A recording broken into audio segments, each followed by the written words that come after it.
Il tient en réserve des ressources pour les hommes droits, pour les hommes droits, pour les hommes droits, pour les femmes droites, pour les femmes droites. Et non pas les tordus, les gens qui adaptent le péché avec les choses saintes, qui essayent d'adapter du moins, mais c'est inadaptable. Bien-aimés, c'est l'heure du choix.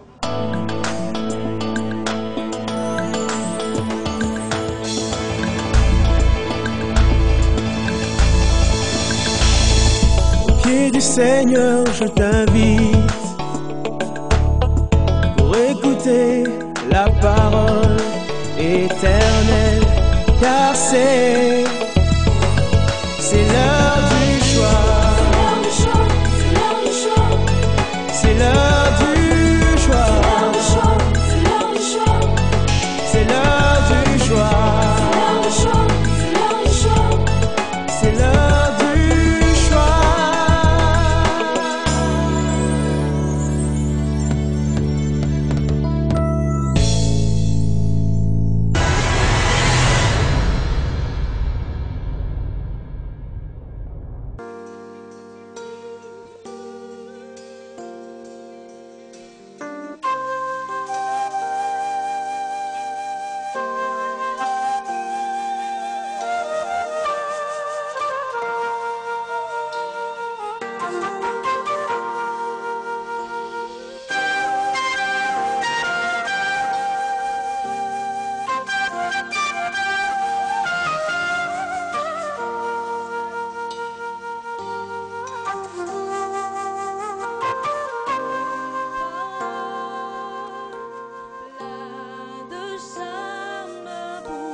Son peuple élève la voix.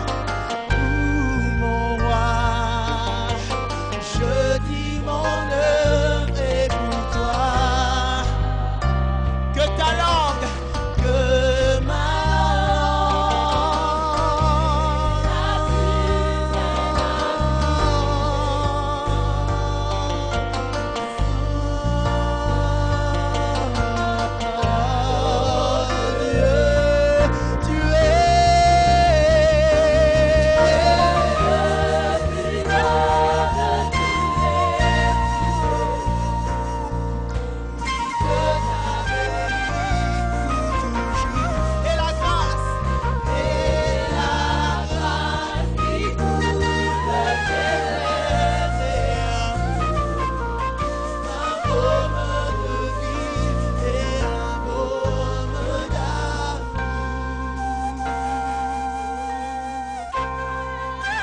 ses parfums se répandent.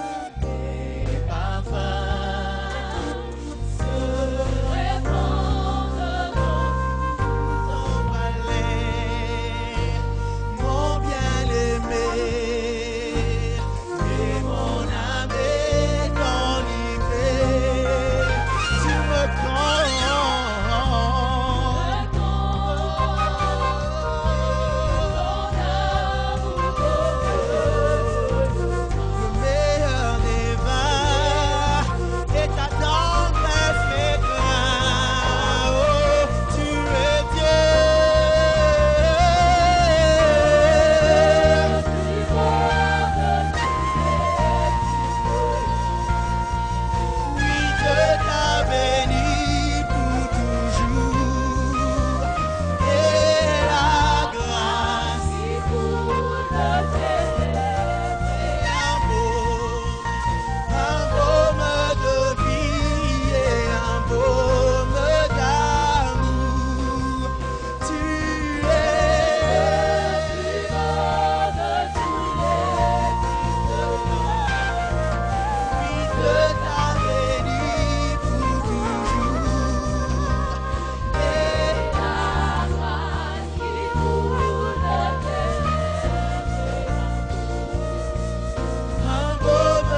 Alléluia.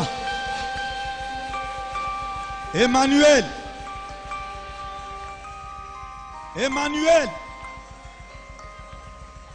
Dieu au milieu des eaux. Jésus, mon âme t'élève ce matin. Tu es digne de louanges. Tu es digne d'adoration. Tu es digne d'acclamation, Jésus. Alléluia. C'est toi le véritable roi. C'est toi le véritable Seigneur. Oh, Jésus, tu es assis à la droite du Père. Tu reviens bientôt, Jésus. Alléluia. Vois cette assemblée en train de t'élever. Tu es l'unique roi en ces lieux. Tu es l'unique Seigneur en ces lieux. Tu es l'unique Dieu en ces lieux. Voilà pourquoi nous t'acclamons encore une fois de plus. Seigneur, merci. Saint-Esprit, merci puisque tu es là. Saint-Esprit, merci puisque tu es là. Et nous croyons que ce matin, tu vas parler à quelqu'un. Nous croyons que ce matin, tu vas nous consoler. J'aimerais que ce matin, tu vas atteindre le but du Père dans cette assemblée. Merci Seigneur. Parle. Ton serviteur écoute. Au nom de Jésus. Amen. Gloire au Seigneur.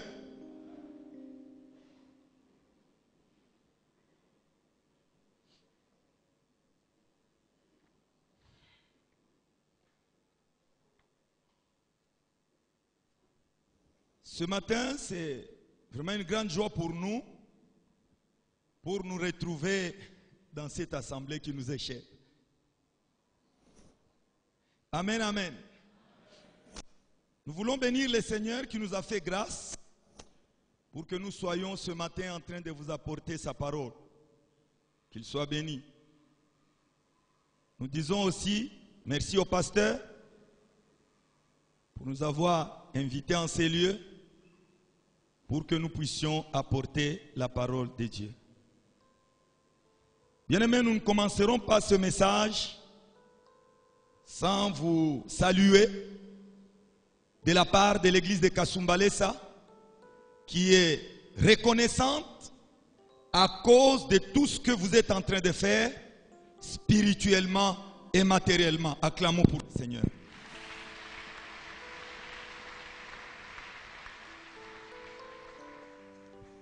Bien-aimés, sans perdre le temps, nous voulons lire quelques textes. Notre premier texte sera dans Genèse chapitre 3. Genèse chapitre 3, du 9e verset au 10e verset. Nous lisons.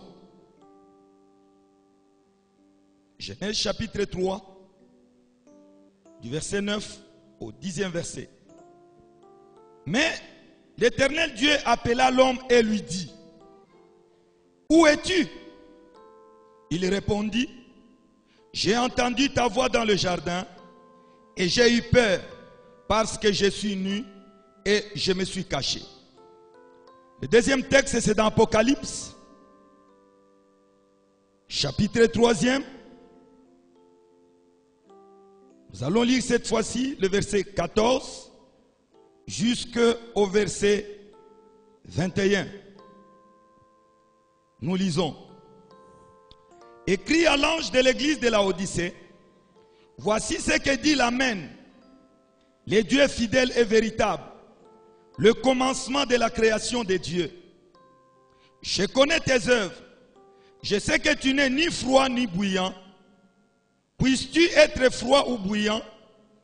Ainsi, parce que tu es tiède et que tu n'es ni froid ni bouillant, je te vomirai de ma bouche. Parce que tu dis: je suis riche, je me suis enrichi, je n'ai besoin de rien. Et parce que tu ne sais pas que tu es malheureux, misérable, pauvre, aveugle et nu, je te conseille d'acheter de moi de l'or éprouvé par le feu, afin que tu deviennes riche, et des vêtements blancs, afin que tu sois vêtu, et que la honte de ta nudité ne paraisse pas, et un collier pour oindre tes yeux, afin que tu vois. Moi, je reprends et je châtie tout ce que j'aime. Aie donc du zèle et répands-toi. Voici, je me tiens à la porte, je frappe. Si quelqu'un entend ma voix et ouvre la porte, j'entrerai chez lui, je souperai avec lui et lui avec moi. C'est lui qui vaincra, je le ferai asseoir avec moi sur mon trône, comme moi j'ai vaincu et me suis assis avec mon Père sur son trône. Amen. Le dernier texte, nous le lisons dans 1 Corinthiens chapitre 5, du premier verset au deuxième verset. La Bible dit ceci. 1 Corinthiens chapitre 5, premier verset au deuxième verset. La Bible dit ceci. On entend dire généralement qu'il y a parmi vous de l'impudicité, et une impudicité telle qu'elle ne se rencontre pas même chez les païens. C'est au point que l'un de vous a la femme de son père. Et vous êtes enflé d'orgueil, et vous n'avez pas été plutôt dans l'affliction, afin que celui qui a commis cet acte fût ôté au milieu de vous. Amen, amen. Alors nous demandons à quelqu'un de souhaiter à son voisin bon appétit, avec conviction. Gloire au Seigneur. Bien-aimés, dans notre premier texte, nous entendons ou nous avons lu la question et la réponse que le Créateur conversait avec sa créature. Dieu a créé le ciel et la terre, il a créé l'homme et la femme. Un jour, Dieu est venu, il a ôté sa créature, qu'il conversait avec lui, et lui a posé cette question. Où es-tu? Voilà le titre de notre message de ce matin. Où es-tu? Où es-tu? Bien-aimé, cette question n'est plus dans le jardin d'Éden. Cette question est posée dans cette assemblée ce matin. Et à ceux-là qui nous suivent sur les médias, où es-tu? Quand Dieu pose cette question, c'est que l'homme n'occupe plus la position de la gloire, de la domination où il devrait être. Quand Dieu est venu vers Adam et Ève, il a vu qu'Adam et Ève n'occupaient plus la place qu'ils devraient occuper. C'est pourquoi Dieu a posé cette question. Où es-tu? Bien-aimé, ce matin, le Saint-Esprit est en train d'interpeller quelqu'un pour lui poser la même question.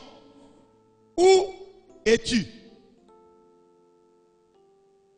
Quand Dieu a créé l'homme, il a créé dans la position de gloire. Si vous lisez Genèse chapitre 1, verset 27 à 28, vous verrez que Dieu dans la création, la Bible dit ceci, il créa d'abord l'homme à son image. L'homme a été créé à l'image de Dieu. Deuxième point, l'homme devrait assujettir et dominer. Voilà ce que Dieu a donné à l'homme. Voilà la position que l'homme devrait occuper. Mais un jour, Dieu est venu chercher l'homme. Il lui a dit, où es-tu? Je crois que ce matin, le Saint-Esprit est en train de chercher aussi quelqu'un. En train de lui poser la même question. Où es-tu? Malheureusement, nombreux sont ceux-là qui répondent comme Adam. J'ai entendu ta voix et je me suis caché.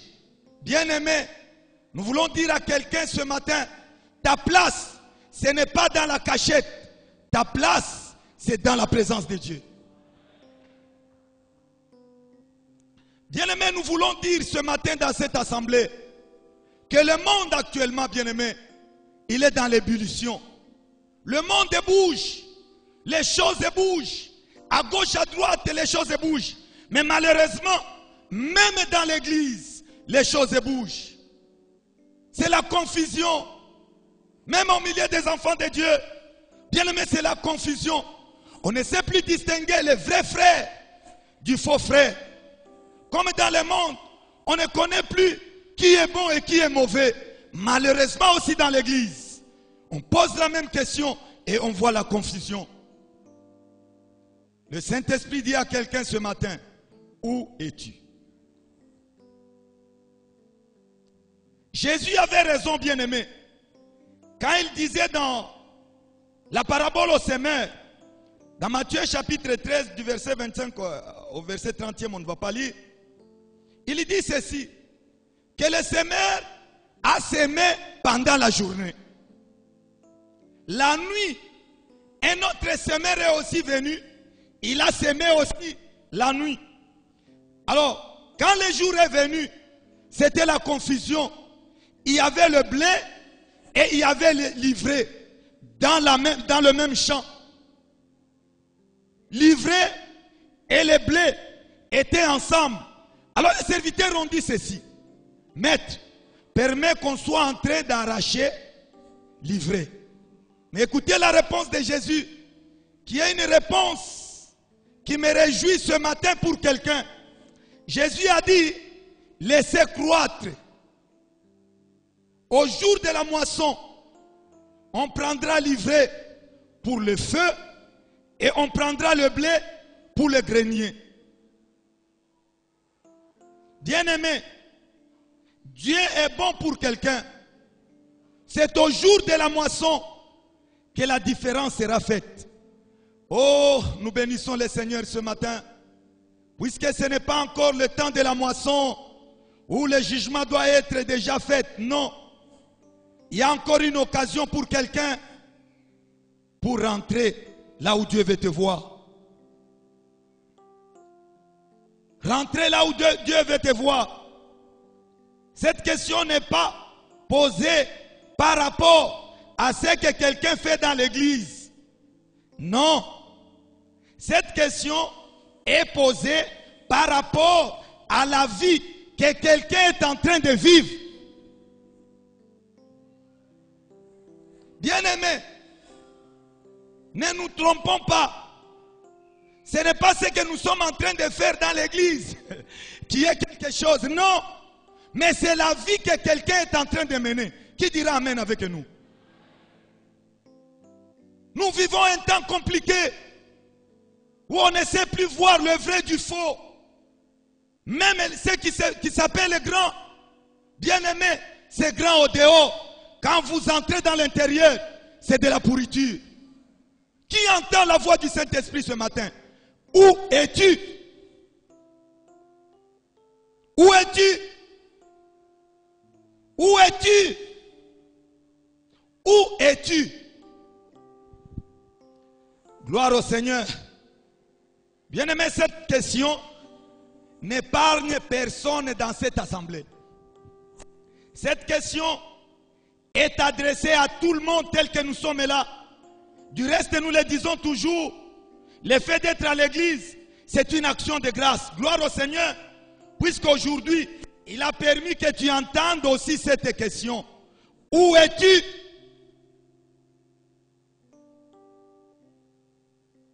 Bien-aimé, quand cette question est posée, ce n'est pas que quelqu'un soit en train de promener les regards pour dire non, on a parlé de tel. Oh, en tout cas, c'est une bonne question pour tel. Non. Regarde ta propre vie. Regarde-toi. Enlève d'abord les trucs qu'il y a dans ton œil. C'est alors que tu verras bien. Commence d'abord par t'examiner toi-même. Où es-tu? Bien-aimé, il y a beaucoup qui ont bien commencé avec le Seigneur. C'était des sœurs et des frères zélés dans l'église. C'était des frères et des sœurs qui craignaient Dieu. Mais au fil du temps, oh, ils sont habitués à Dieu maintenant. Dieu est devenu comme un grand-père.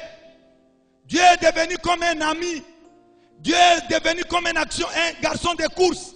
C'est quand on a besoin de lui qu'on lui dit, lève-toi dans mon problème. Non. Ce matin, le Saint-Esprit te pose la question. Où es-tu? Où es-tu? Les ailes que tu avais, la crainte de Dieu que tu avais, tu ne l'as plus. Quelques-uns ont abandonné même l'œuvre du Seigneur. Tu étais en train de travailler, je ne sais dans quel département. Mais à cause d'un petit problème, tu as trouvé une solution pour abandonner. Ce matin, le Saint-Esprit t'interpelle et te dit, où es-tu?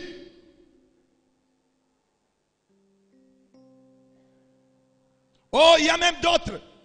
Il était dans une église. Il est venu à la borne. Il a vu qu'il y a beaucoup de gens.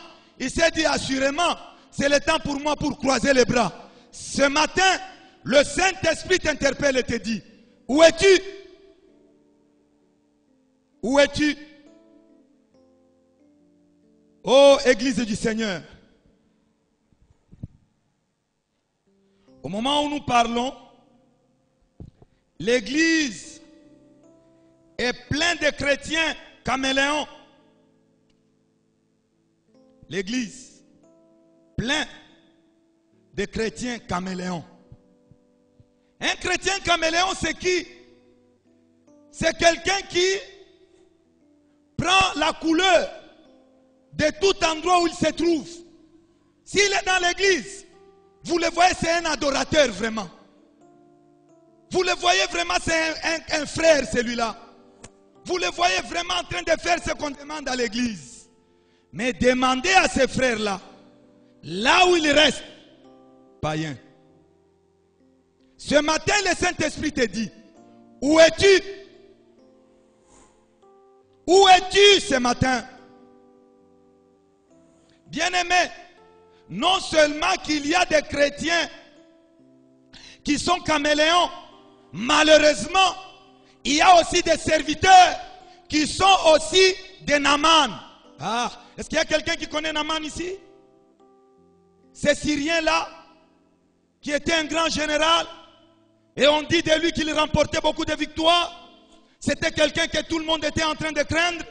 Mais quand vous regardez dans l'intérieur de Naaman, c'était la lèpre. C'était la lèpre. C'était la lèpre. Aujourd'hui, serviteur de Dieu, qu'est-ce qu'on voit dans ton intérieur? Tu es comment? Tu es comment? Es-tu comme Naaman? Ce matin, le Saint-Esprit te dit, où es-tu?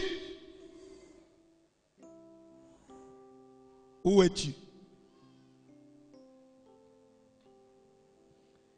Dans l'église de la Odyssée, dans Apocalypse chapitre 3, le verset 14 et 18, jusqu'à ce que nous avons lu là, dans l'église de la Odyssée, nous avons lu, on nous montre l'état de l'église du temps de la fin.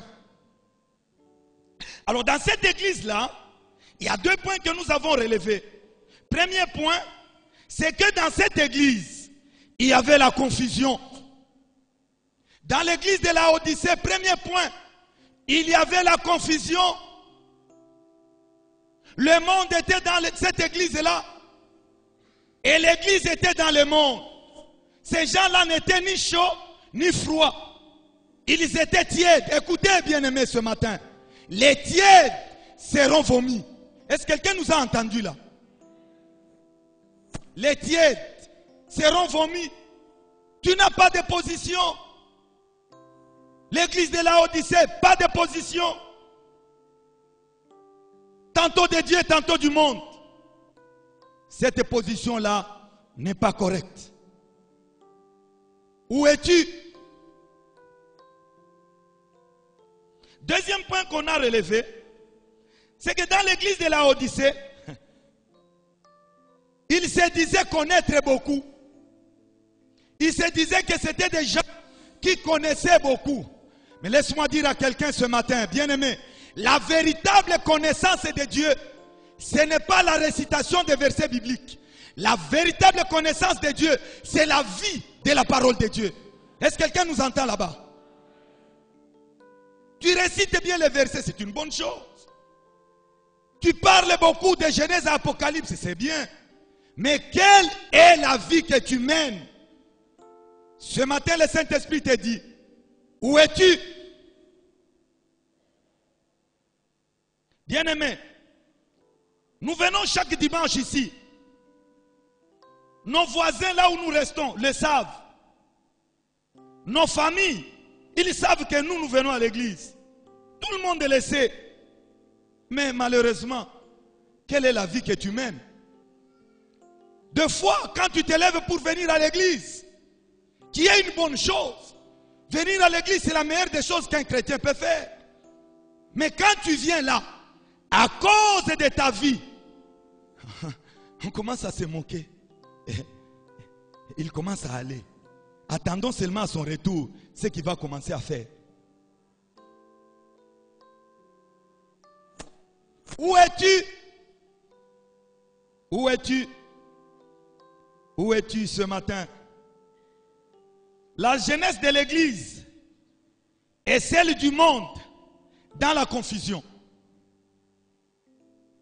La jeunesse de l'église et la jeunesse du monde dans la même confusion. Prenez seulement les téléphones ici. Nos téléphones. Regardons un peu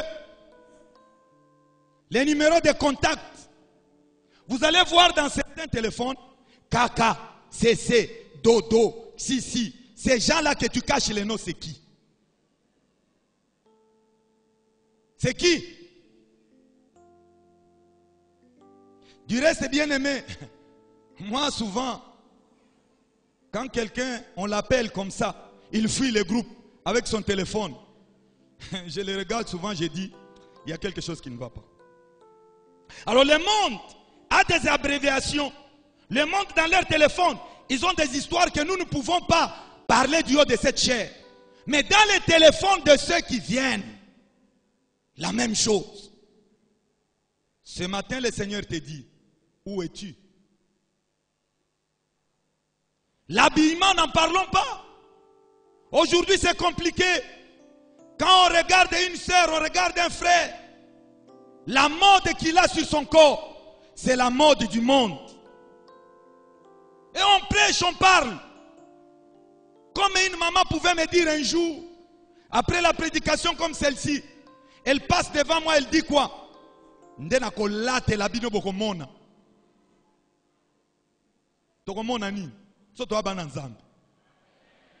Qu'est-ce qu'on va voir? L'habillement, c'est comme le monde. Ah, le langage. La jeunesse, son langage. Et le langage des mondains. La même chose. Bien-aimé, ce matin, toi qui as encore ce langage-là du monde, le Saint-Esprit te dit, où es-tu? Ah, pour clôturer dans cette affaire, nous voulons parler du copinage. Vous êtes fâchés? Nous voulons parler du copinage. Bien aimé, cette affaire, c'est l'affaire du monde.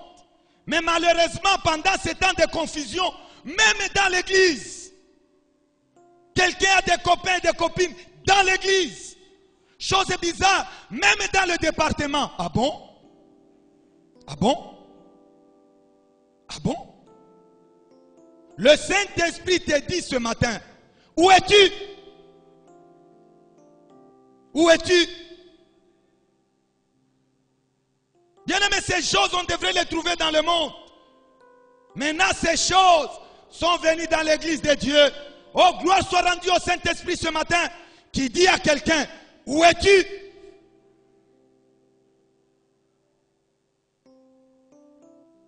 Et la jeunesse de la parole éternelle. Nous disons aussi à la jeunesse, dans les médias, jeunesse, où es-tu? Bien aimé, on pouvait arrêter cette prédication à ce niveau pour prier. Mais nous sentons parler aussi aux adultes. Est-ce qu'il y a des adultes ici? Il y a des adultes? Gloire au Seigneur. Bien aimé, les adultes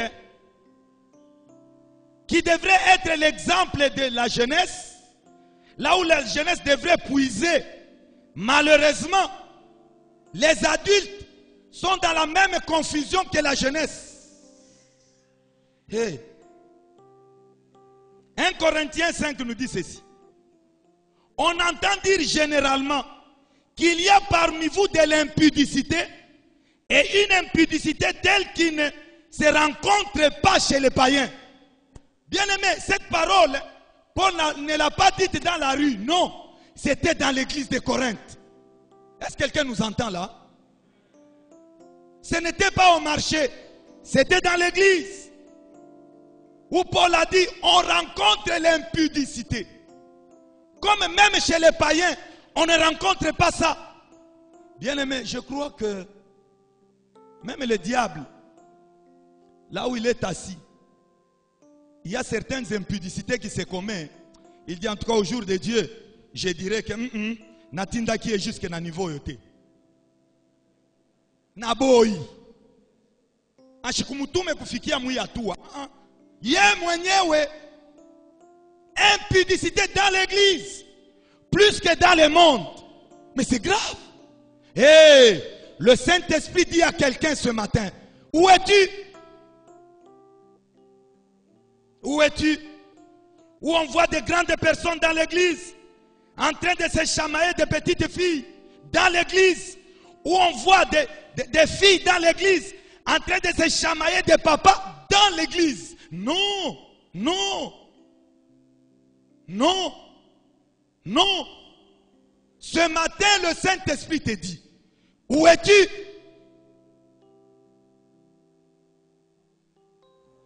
Ah, même les couples ne sont pas épargnés. Bien-aimés, c'est scandaleux. Les choses qu'on voit et qu'on entend. Maman et papa, qui ont déjà divorcé, mais ils sont ensemble, divorcés, puisqu'ils se disent, bon, si nous nous séparons là, chacun dans sa maison, on dira, oh, ils ont divorcé, il ne faut plus prêcher. Vous voyez, bien-aimé, prêcher comme on le fait là, n'est pas une gloire, mais c'est un jugement. C'est un jugement. Pourquoi ne pas s'arrêter et arranger la chose? Vous savez, des fois, nous pasteurs, on ne peut pas connaître quelqu'un à fond. Tu es là, tu vis dans le désordre. À la maison, ça ne va pas avec madame. Même les gens de la famille savent dans quel état vous êtes. Mais pour sauver les apparences, vous êtes toujours là. Non. Ce matin, le Saint-Esprit dit à ces couples, où es-tu? Où es-tu? Hey. Maintenant, ça se tourne vers nous qui prêchons. Vous prêchez très bien. Les gens, quand ils vous entendent, ils acclament. Ils disent, il y a de la profondeur. Mais quand vous regardez dans l'intérieur de cette personne, pourriture, bien-aimé, une prédication puissante, ce n'est pas là où on crie, même les nerfs ici s'élèvent, ou peut-être on gesticule avec les versets. Non, c'est quand on prêche sa propre vie. Est-ce que quelqu'un m'entend là-bas? Hey, hey, hey. Serviteur, où es-tu? C'est vrai qu'on t'acclame à l'église. On t'appelle, je ne sais pas, Trishop, Kenti Shop, ou je ne sais pas, Pape, je ne sais pas. Mais tous ces noms-là, ça sert à quoi? Le Saint-Esprit ce matin, qui sonde les cœurs et les reins, te dit ceci.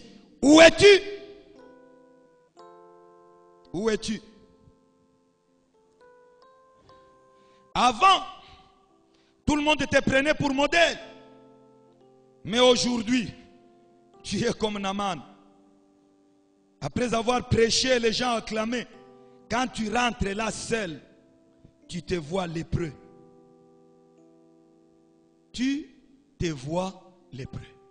Voilà pourquoi ce matin, le Saint-Esprit t'interpelle, bien-aimé. Il est encore grand temps. Le sifflet n'a pas encore sonné. Dieu t'appelle et te dit, où es-tu? Tu chantes bien, c'est vrai.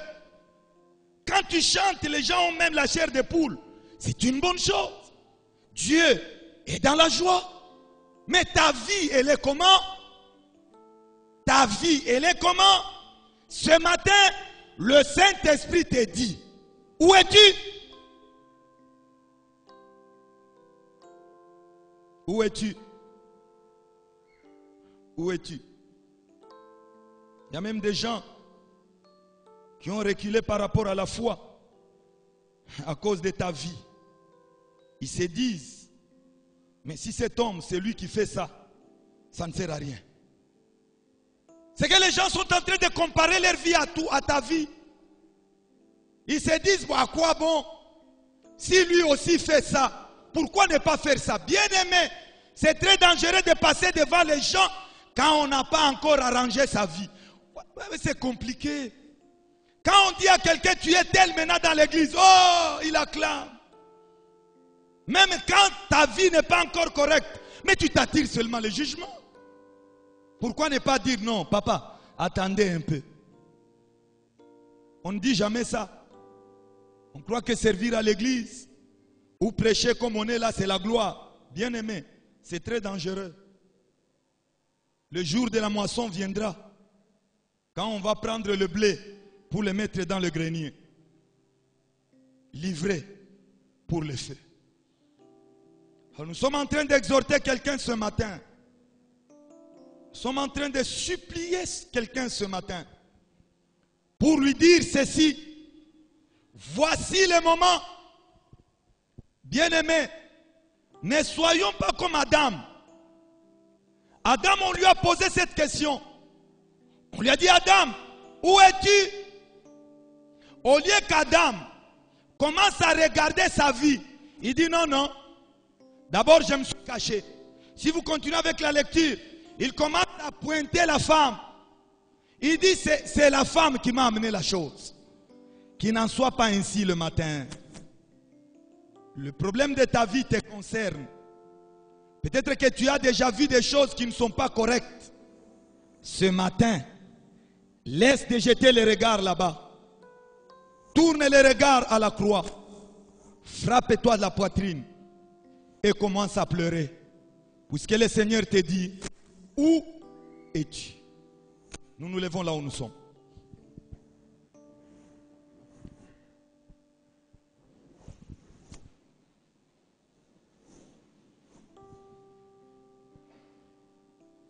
Bien-aimés, nous voulons passer un moment de prière.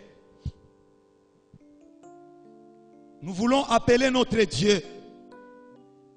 La Bible dit ceci. Il envoya sa parole et sa parole le guérit.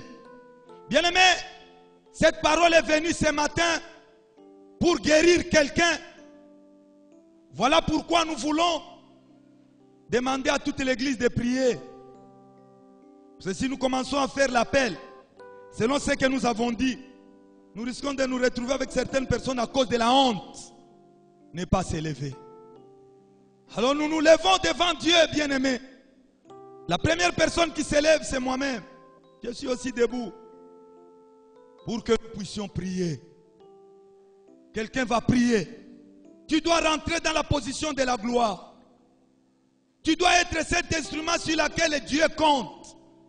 Tu dois avoir le témoignage de Job devant Dieu. Il dit, il n'y a point d'homme comme Job. Est-ce qu'il y a-t-il quelqu'un qui aura ce témoignage? Où es-tu? Et la question du Saint-Esprit ce matin. Oh, que quelqu'un se tape la poitrine. Nous sommes en train d'élever nos voix. Quelqu'un est en train de crier pour dire à Dieu, mais voici Seigneur, rentrez-moi dans la position de gloire. Rentrez-moi dans la position de gloire. Que quelqu'un crie vers Dieu. Alléluia. Gloire à Jésus. Merci Seigneur. Tu es Dieu. Tu es Dieu. Jésus, merci.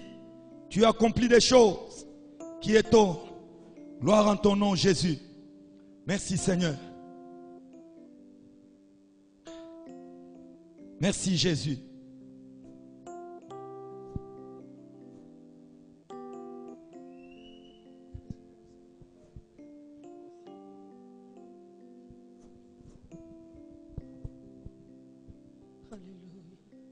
Alléluia. Merci Seigneur parce que tu nous donnes le temps le temps de revenir à toi, le temps de sonder nos cœurs. Seigneur, merci, merci pour cette parole. Merci pour cette parole qui touche encore notre entendement. Merci parce que cette parole fait taire notre orgueil. Merci Seigneur, nous voulons nous arranger avec toi. Ta parole dit qu'il est réservé à l'homme de mourir une seule fois. Après quoi vient le jugement? Après la mort, il n'y aura plus d'autres possibilités. Mais merci parce que tu nous as fait grâce en ce jour nous vivons. Nous voulons mettre notre vie en ordre. Oh Seigneur, pardonne-nous. Pardonne notre Dieu nos actions. Pardonne nos pensées. Pardonne nos mauvais projets. Pardonne Seigneur. Parce que ce matin,